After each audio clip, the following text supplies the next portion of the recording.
Dear friends, dear community, in the endless river of life, there is a truth that all of us, without exception, must regularly face. It is the existence of the undesirable, the unsatisfactory. In the original Buddhist texts, we call this bat nu wai, a simple phrase that means, not according to our wish. But the weight and the influence of this simple reality upon our souls is anything but simple. It is the sudden downpour that arrives just after we have hung our clothes out to dry. It is the sudden traffic jam when we are rushing to an important appointment. It is the careless word from a loved one that wounds us deeply. It is the unexpected result after so much effort and hope. It is the illness that arrives without invitation when we are full of plans for the future. These undesirable things appear in every corner of our lives, from the most trivial matters to the great turning points that can alter our entire journey. We cannot use our willpower to banish them. We cannot build a fortress to prevent them from entering our lives. They are an essential part, an indispensable flavor of reality itself. It is like a symphony. It cannot be composed only of high, soaring notes, but must also have the deep, grounding bass notes. Life is the same. It cannot consist only of pleasant experiences, but must also have the unpleasant ones to create its wholeness. And yet, what is our natural reaction when faced with these unwanted events? It is resistance. We become irritated with the rain, we scowl at the traffic, we resent the person who spoke the words that hurt us, we grow disappointed and discouraged by the poor outcome. We tense up, using all our energy to fight against a reality that has already happened and is still happening. And it is precisely this resistance, this attitude of non-acceptance, that creates what we call suffering. The event itself, in its own nature, is not named suffering. The rain is just water falling from the sky. The traffic jam is just many vehicles moving along the same road. A word is just a sequence of sounds. But it is our own mind, with its clinging to desire, with its judgment, with its resistance, that sticks a label on these events: hateful, unfair, terrible. And then, we burden our hearts. To burden the heart is a state of profound exhaustion. Imagine our mind is like the vast sky. Undesirable things are like dark clouds that drift in. If our mind is serene and spacious, the dark clouds will come, and then they will go. The sky remains the sky. But when we burden our heart, we do not allow the clouds to pass. We hold on to them, we wrestle with them, we try with all our might to blow them away. The more we do this, the more exhausted we become, and soon, our entire mental sky is filled with nothing but the gray gloom of sorrow and affliction. So, which path leads us out of this heavy state? Which path allows us to live with peace and freedom amidst a life that is inherently filled with things that are not as we wish? It is the path of learning and practice. We learn to understand clearly where the roots of our burdened heart come from, and we practice to transform the habitual, negative reactions that are so deeply ingrained in our consciousness. Today, let us, together, very slowly and very patiently, walk upon this path. Part 1. A deep look into the roots of a burdened heart. To pull out a weed, we must first know where its roots are and how deep they run. To release the burden from our heart, we must also look very carefully to see which ropes are binding our mind, to see where the roots of this heaviness truly come from. 1.1. The ego, the demanding director of life's movie. Deep within each of us, there is an entity that is always working, ceaselessly active. We call it the I, or the ego. This ego is like a director who wants to control everything in the movie of its life. It has already written a perfect script. The weather must be beautiful, everyone must love me, my work must succeed, my health must be excellent. It wants every actor, every scene, to follow its plan precisely. When something undesirable happens, it is a scene that was not in the script. The director, the ego, feels challenged. Its control is threatened. It feels offended. Its reaction is anger, irritation, screaming, cut. Why is this scene being played out like this? This burdening of the heart is the rage of the director when the movie does not unfold according to its will. Let us observe ourselves in a small situation. When we are driving and someone dangerously cuts in front of our car, what is the first reaction? The heart beats faster, we might curse under our breath, and our mind fills with judgments. How could they drive like that? So thoughtless. Who is angry there? It is the ego. The ego feels that my safe space has been invaded, the traffic rule that I am following has been broken by someone else. My safety and my rightness have been threatened. Or when we post a photo on social media and do not receive as many likes as we expected. A feeling of sadness and disappointment creeps in. Who is sad there? Again, it is the ego. The ego wants to be acknowledged, to be praised, to be admired. When it does not receive that, it feels that it is not valuable, that it is not good enough. The ego is always hungry. It is hungry for recognition, for control, for security, for comfort. And when its hunger is not satisfied, it creates affliction, it creates a burdened heart. As long as we identify ourselves with this demanding director, we will continue to suffer because of life's undesirable turns. Happiness cannot exist when our mind is always in a state of tense demand and control. 1.2. The Great Confusion. Happiness is the fulfillment of desire from a young age. We are conditioned to believe that happiness is the result of obtaining something. Getting a new toy is happiness. Getting good grades is happiness. Getting into a good university is happiness. Getting a high-paying job, a peaceful family, a beautiful house, this is happiness. We build an endless ladder of conditions. And we believe that when we climb to the top of that ladder, we will find eternal happiness. But what is the truth? When we get the new toy, how long does the joy last? A few days, maybe a few weeks, and then we want another toy. When we get a good job, we then want a promotion. When we have the house, we then want a bigger, more beautiful one. That ladder has no top. It is a loop of desire, temporary satisfaction, and then a new desire. We become addicts, constantly seeking the next fix of satisfaction. This is a profoundly harmful confusion between happiness and the conditions for happiness.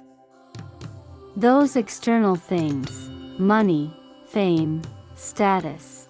They are merely conditions. They are not the essence of happiness. They can bring comfort, pleasure, excitement, but that is not the deep peace, the profound well-being of the inner heart. When we place our happiness in external conditions, we have given the power over our lives to things that are, by nature, fragile and ever-changing. Today we have money, tomorrow we may lose it. Today we have a position, tomorrow we may not. Today someone loves us, tomorrow their feelings may change. The foundation of our happiness is built on sand, and every time a wave of the undesirable comes, the entire castle collapses, and our hearts are burdened once more. The Buddha taught that true happiness is not a destination, but a path. Happiness is a state of mind, a capacity that can be cultivated right here and right now. It does not depend on getting something, but on our attitude toward what is already present. Happiness is the ability to cherish a warm cup of tea in our hands, the ability to smile at a wildflower on the side of the road, the ability to listen to the song of a bird, the ability to feel our own breath. The conditions for happiness are already abundant all around us, but because our mind is always chasing after distant things, we never see them. 1.3. Ignorance of the fundamental laws of life. The deepest, most foundational reason why our hearts are burdened is because we live with a mistaken perception of the nature of reality. We do not see, or we refuse to accept, the basic laws that govern the universe. The law of impermanence, anicca. We crave stability. We want this good health to be permanent. We want this youth to last forever. We want this love to be eternal. We want this career to be secure. But the universe does not operate this way. The nature of all things is impermanence. This means that everything is in a constant flow of change. Birth, aging, sickness, and death. Formation, subsistence, decay, and dissolution. Look at a flower. From a shy bud, it blooms in vibrant glory, then it slowly withers and falls away. This is a natural process. We cannot command the flower to be glorious forever. Our bodies are the same. They are changing every second, every minute. Old cells die, new cells are born. Our hair grows longer, our skin develops wrinkles. Our emotions are also impermanent. Joy comes, and then it goes. Sadness does the same. No emotion stays forever. When we do not accept impermanence, we suffer. We try to cling to what is fading. We suffer when we see ourselves aging. We are desperate when a relationship ends. We panic when our career is unstable. The burdened heart is the friction created when our desire for permanence collides with the impermanent reality of life. Understanding impermanence is not meant to make us pessimistic or discouraged. On the contrary, understanding impermanence helps us to live more deeply in each moment. Because we know that everything changes, we learn to cherish what we have right now. We will hold our loved ones closer, knowing that nothing is forever. We will enjoy our meal more fully, knowing that this moment will never come again. We will no longer cling so tightly to success, nor be so devastated by failure, because we know that both, too, shall pass. B. The law of interdependence/no self, padikasamuppada/anatta. We tend to see things as separate entities. I am an independent being. You are an independent being. The table is an independent thing. But the Buddha taught that nothing exists independently. All things rely on each other to exist. This is called interdependence, or dependent origination. Let us look at a sheet of paper. What is in this paper? There is the sunshine, the cloud, and the rain that nourished the tree. There is the logger who cut the tree down. There is the factory that produced the paper. There is the person who transported it. The paper cannot exist by itself. If we take the cloud out of the paper disappears. If we take the sunshine out of the paper is no more. The paper is made of non-paper elements. Its nature is no self, meaning it has no separate, permanent core or I. Our lives are the same. I am a continuation of my parents, my grandparents, my ancestors. I exist thanks to the air I breathe, the food I eat, the earth that supports me. Our happiness, too, is a result of many conditions coming together. Our suffering is also a result of many conditions. When an undesirable thing happens, for instance, someone makes us angry, if we look with the eyes of interdependence, we will not see the fault only in that person. We will see that perhaps they are having a terrible day. Perhaps they are under pressure from work or family. Perhaps they were hurt in the past, and that is why they behave this way. Perhaps something in the way we spoke also triggered their anger. When we see this intricate web of causes and conditions, the blame and resentment in us automatically diminish. We no longer see the situation in a simplistic way. I am suffering because of you. Instead, we see, this situation has arisen because many causes and conditions came together. This insight brings forth compassion. And when there is compassion, our heart becomes light. We are no longer carrying the heavy stone of resentment on our shoulders. Thus, the roots of a burdened heart are the arrogant ego, the clinging to mistaken conditions for happiness, and the lack of understanding of the impermanent and interdependent nature of life. Once we have seen these roots clearly, we have a map to begin our journey of transformation.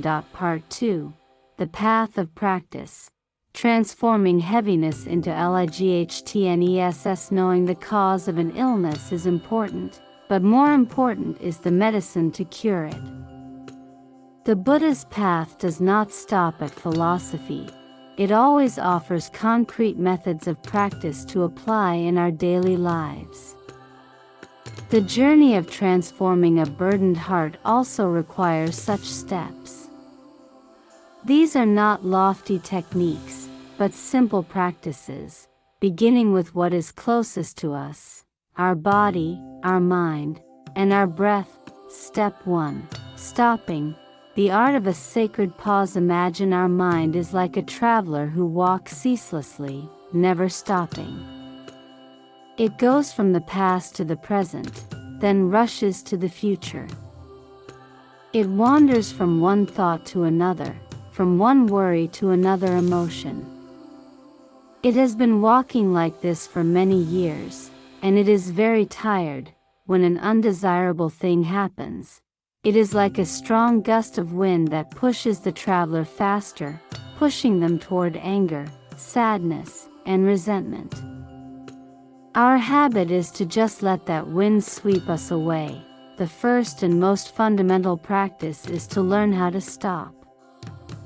Just like when you are running very fast and someone yells, "Stop," you must come to a halt immediately.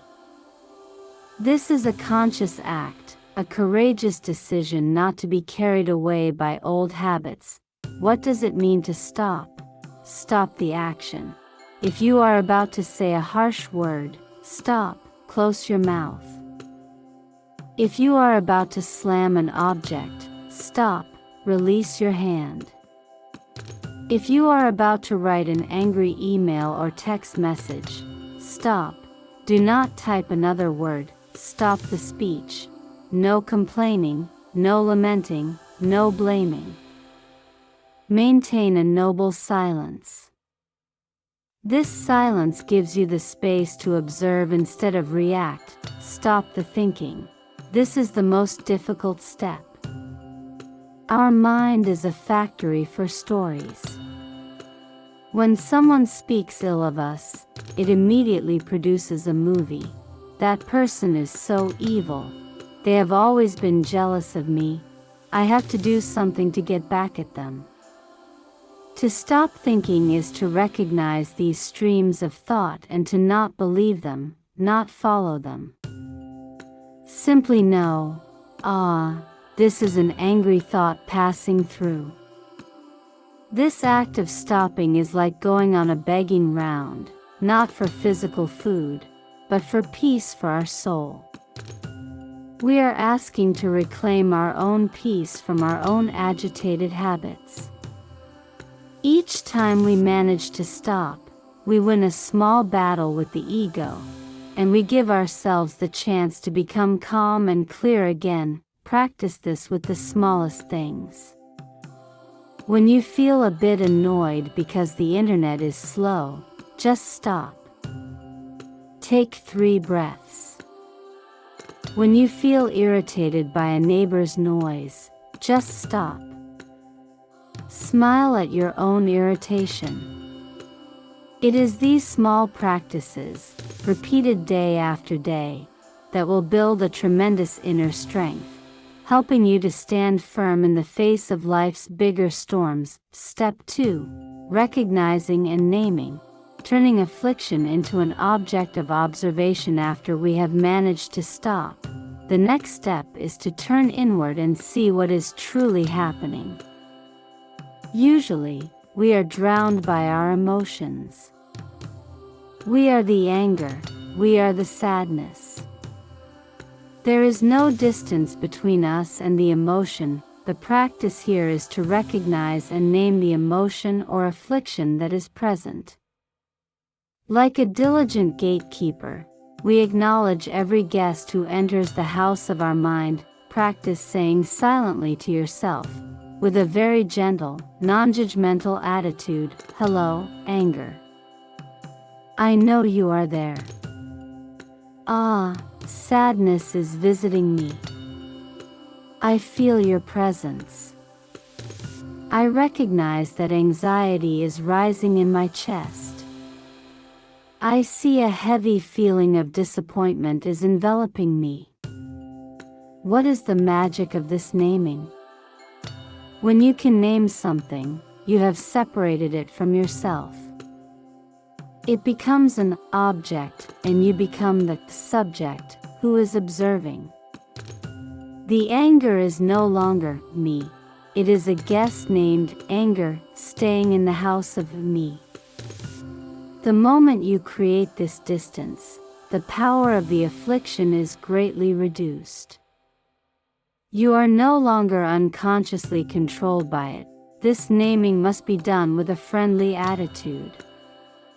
Don't name it like this, "Oh, it's you again, you hateful anger." That attitude only increases resistance and tension. See your afflictions as a crying child. If you scold the child, it will only cry louder. But if you sit beside it, look at it, and say, "Oh, you are sad, aren't you? I know, it will feel understood and gradually quiet down. Treat your own afflictions with this much tenderness. They are a part of you. They need to be heard and embraced, not chased away or suppressed. Step 3. Taking refuge in the breath. The anchor in the storm. When our mind is being tossed about by the waves of emotion, we need a stable refuge. That refuge is not far away. It is always with us, from the moment we are born until the moment we leave this world. It is our breath. The breath is a miracle. It is the bridge connecting our body and our mind. When our mind wanders, the breath brings it back. When our body is tense, the breath helps it relax. The practice is very simple. Find a quiet place. Sit down in a comfortable position, keeping your back straight but not stiff. Gently close your eyes. And now, bring your full attention to your breath. Do not try to control your breath. Do not try to inhale deeply or exhale for a long time. Simply allow the breath to be as it naturally is. Your only job is to observe, to feel the stream of air entering through your nostrils. It is a little cool. Feel your chest and abdomen rise as the air fills your lungs. Feel the brief pause between the in-breath and the out-breath. Feel your abdomen and chest fall as the air leaves your body. Feel the stream of air going out. It is a little warmer. Follow the entire journey of one breath, from its beginning to its end. And then begin again with the next breath. Your mind will wander. That is natural. It will think about what just happened, worry about what is to come. Every time you notice that you are no longer with your breath, do not scold yourself. Gently smile at your mind's wandering, and then gently bring your attention back to your breath. Every time you do this, you are training the muscle of mindfulness. You can combine this with simple verses. Sad face. Breathing in, I know I am breathing in. Breathing out, I know I am breathing out. Or sad face. Breathing in, I calm my body and mind. Breathing out, I smile to my emotion. The breath is the most stable anchor, helping us not to be swept away in the storm of our afflictions. Whenever you feel your heart is heavy, allow yourself to stop for 5 or 10 minutes, to just sit and breathe. You will see the difference. The water of your mind will gradually settle, and you will see things much more clearly. Step 4. Accepting reality. The art of flowing with the river. This is the step of wisdom, the very heart of not burdening oneself. After the mind has calmed down somewhat thanks to the breath, we begin to practice acceptance. Many people are afraid of the word acceptance. They think it means surrender, failure, powerlessness. If someone does something wrong to me, am I supposed to just accept it? This is a misunderstanding. Acceptance here does not mean agreeing with or endorsing what has happened. Acceptance simply means acknowledging a truth that has already occurred and is occurring. It is raining. That is a fact. The teacup is broken. That is a fact. Those words have been spoken. That is a fact. Acceptance is to stop arguing. Stop wrestling with a reality that cannot be changed. Our energy is finite. If we use all our energy to fight reality, to wish the past were different, if only it hadn't rained, if only he hadn't said that, we will have no energy left to do what is necessary in the present. Acceptance is an incredibly intelligent and courageous act. It frees us from the prison of resistance. It helps us preserve our energy. When we accept that it is raining, we are no longer irritated, and we have the clarity to think about what to do next. Get an umbrella, put on a raincoat, or stay inside and read a book. When we accept that the work project did not go as planned, we no longer sink into disappointment, and we can begin to analyze what went wrong in order to do better next time. Acceptance does not mean inaction. Acceptance is the foundation for wise action.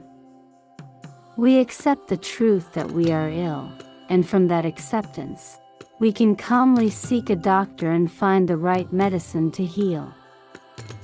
If we do not accept it, we will panic and be consumed by fear, and those emotions will only make the illness worse. Practice saying to yourself silently, "It is what it is. I accept this." Feel the release in your body and mind as you say this sentence. It is as if you have been carrying a heavy load for a long time, and now you have decided to put it down. The feeling is one of great relief. Look at a river. It never fights the boulders in its path.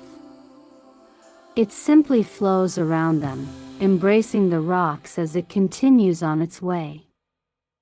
Let our minds become as soft and flexible as water, with the capacity to embrace all undesirable things without being broken, without being blocked. Step 5. Embracing and transforming. Turning mud into a lotus. Once we have accepted the presence of our afflictions and the undesirable situation, the next step is to use the energy of mindfulness and compassion to embrace and transform them. To embrace means to observe our afflictions with a non-judgmental attitude, with care and with love. Feel that anger, that sadness, that anxiety in your body. Where is it manifesting? Is it a knot in your stomach? A lump in your throat? A heaviness on your shoulders? Use your mindful breath to send loving energy to those areas of tension. Breathing in, I send gentleness to the lump in my throat. Breathing out, I smile to the knot in my stomach. By doing this, we are using the energy of awareness to soothe, to tend to the wounds in our soul. We no longer see our afflictions as enemies, but as children in need of care, and then, we can look deeply into the nature of that affliction to understand the message it carries. Sadness might be telling us that something very important to us has been lost. Anger might be showing us that a boundary or a value of ours has been violated.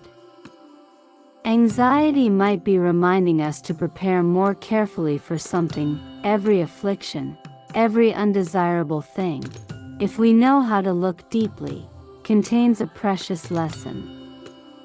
It is an opportunity to understand ourselves more deeply, our desires, our fears, our weaknesses.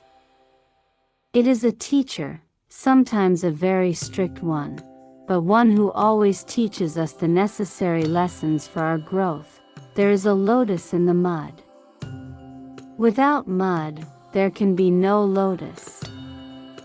In the same way, within affliction, there is awakening. Within suffering, there is a seed of mindfulness and wisdom. Do not be in a hurry to throw away the mud. Learn how to use the energy of your practice to transform the mud of life's undesirable events into the lotus flower of peace, understanding, and love. These 5 steps of practice, stopping, recognizing, taking refuge in the breath, accepting, and embracing and transforming, form a complete process. It is not a mechanical formula, but a living art. It requires patience and daily repetition. But every small step you take on this path is bringing you closer to a life of lightness, ease, and freedom. Part 3. The fruits of a light-hearted LFE. When we persistently practice letting go of our burdens, the garden of our mind will gradually change. The weeds of affliction will lessen, and the flowers of peace, wisdom, and love will have a chance to bloom. A light-hearted life is not a life without difficulties. It is a life where we have the strength and clarity to face all difficulties with equanimity. 3.1. Inner peace, a priceless gift. This is the first and most precious fruit. Peace does not mean the absence of noise. You can be sitting in a bustling market, and your mind can still be quiet. Peace is not the absence of problems. Life will always have problems to be solved. True peace is a stable inner state that is no longer easily shaken by the ups and downs of external circumstances. It is like the eye of a hurricane.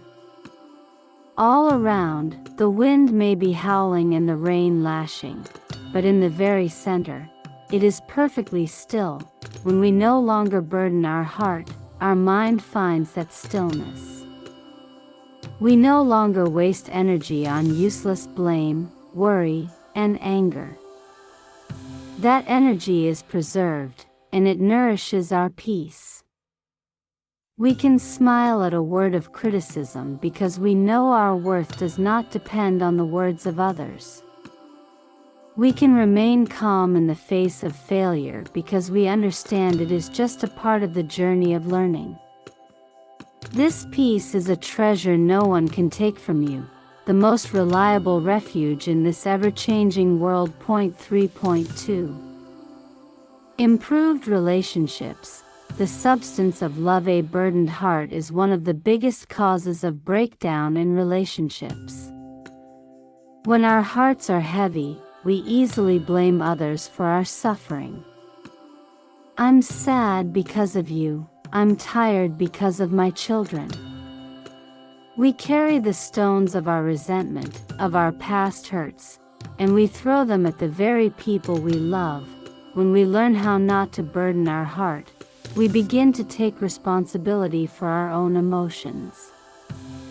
We understand that our sadness is because our expectation was not met, not entirely because of the other person's fault. This insight frees us from the role of the victim, and it also frees others from the role of the perpetrator. Our heart becomes more open and compassionate. We can listen to others more deeply, no longer clouded by our own judgments. We can see their own suffering behind their clumsy actions and their harsh words. We can speak words of kindness and construction, instead of words of criticism and hurt. A person with a light heart is like a warm sun. Anyone who comes near feels comfortable and safe. Our relationships, from family and friends to colleagues, will be watered with the substance of understanding and love. Unnecessary conflicts will decrease, and genuine connection will deepen. 3.3. The blooming of wisdom, seeing life as it is. When the surface of the mind's lake is no longer stirred by the waves of affliction, it becomes clear. And when the water is clear, we can see all the way to the bottom. In the same way, when our mind is calm, wisdom naturally arises. Wisdom here is not book knowledge, not clever intelligence. Wisdom, prajna, in the Buddhist path is the direct insight into the nature of reality. We see impermanence more clearly. We are no longer so shocked when things change, because we know it is the natural law. We see interdependence more clearly. We no longer see things in isolation, but see the intricate connection and correlation between all things, that we see the workings of our own mind more clearly. We recognize our habits, the seeds of affliction within us, and we know how not to be carried away by them. This wisdom helps us make wiser decisions in our lives. We know when to move forward and when to step back. We know what is truly important and worthy of our time and energy, and what is just a fleeting desire. We live a life with direction and depth, no longer drifting aimlessly in the river of life. 3.4. The joy of living in deep gratitude. When we are no longer burdened by what we don't have, we begin to appreciate what we do have. And we realize that we are far richer than we ever imagined, that we are rich because we still have a breath to breathe, that we are rich because we still have eyes to see the blue sky, that we are rich because we still have a heart that can love, that we are rich because we still have a meal to nourish our body, that we are rich because we have loved ones around us, even if they are not perfect, that a light heart has the capacity to find joy in the smallest, simplest things. A morning cup of tea can bring happiness. A conversation with a friend can be a gift. Walking down a familiar street can be a walking meditation. Gratitude will naturally blossom within us. Gratitude for life, which has given us the chance to live, to learn, and to grow. Gratitude for both the pleasant and the unpleasant experiences, because all of them are teachers who have taught us precious lessons. A life permeated with joy and gratitude is a life truly worth living. That is the art of mindful living that the Buddha taught. CONCLUSON. Dear friends, the journey to release the burdened heart is not a path strewn with roses. It is a persistent practice, a lifelong commitment. There will be days when we do very well, when our mind feels as light as a leaf floating in the wind. But there will also be days when old habits, storms of affliction, will return and shake us. At those times, please do not be discouraged, do not blame yourself. Remember that every time you recognize that your heart is heavy and you return to your breath, that is already a victory. Every effort, no matter how small, is planting a good seed in the soil of your mind. Be as patient as a gardener, water and tend to it a little each day, and one day, the garden of your mind will surely bear flowers and fruit. This life is a priceless but also a very fragile gift. Please do not waste its precious moments in heaviness, self-torment, and blame. Allow yourself to live lightly, to breathe freely, to smile with ease. Remember, we cannot control everything that happens to us, but we always have the freedom to choose how we respond. We can choose to be burdened, or we can choose to be light. We can choose affliction, or we can choose peace. That choice is in our hands, in every single moment of the present. May you all have abundant energy of mindfulness, patience, and compassion on your journey of self-transformation, so that with each passing day, the burden in your heart may lessen, and the joy of living and the peace of being may grow ever more full. Thank you for listening.